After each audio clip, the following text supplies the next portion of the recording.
Yo, what's up mga Krogsoy? So, sa mga gusto magpagawa ng EOP dyan, ng wastewater, PM na kayo mga idol at handa kayong servisyohan ng aming company. So, napakalinaw yan mga idol lang ating dumaan yan sa disinfection, so many filters na dadaanan. So wala kayong alalahanin mga idol na kasi may parameters din na pinapasa na wala na kayong alalahanin kasi dito pa lang sa electrocoagulant natin pinapatay na natin ang ating bakterya.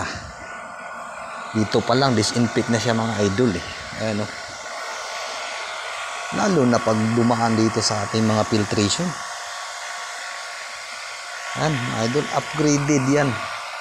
Yan ang tinatawag na AOP, Advanced Oxidant Process.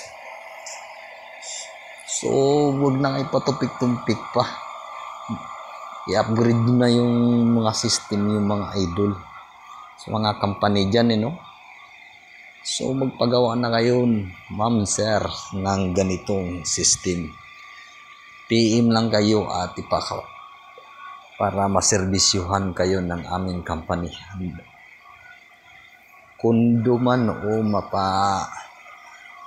pabrika, pwede nyo po kaming kontakin at para mapakita namin ang aming bagong system na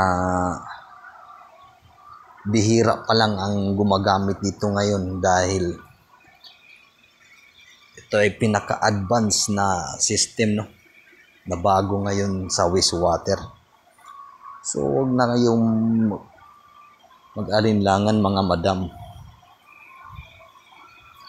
Call na o PM para may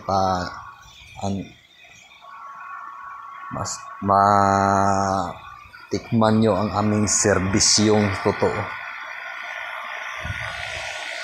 Mga idol, wala na kayong ibang yan kasi galing sa mga sampit natin o sa lift station. Pagdating dito mga idol ay atin na yung niluluto o pinapatay na natin ang mga bakterya.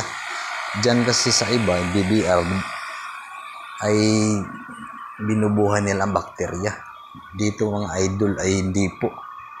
Disinfect lahat ang bakterya. Kaya ang pinapalabas natin sa ating kanal ay hindi na polluted na tubig o nakakalason kasi ay ito po ay na-disinfect na natin. Isipin mo na lang yung nagpapakulo ka ng tubig galing sa madumi tapos ipipilter. Yan po ang natin. Tatak EOP, Advanced Oxidant. So, magpagawa na kayo mga idol. And God bless sa mga gustong mag-PM dyan. PM na kayo mga idol.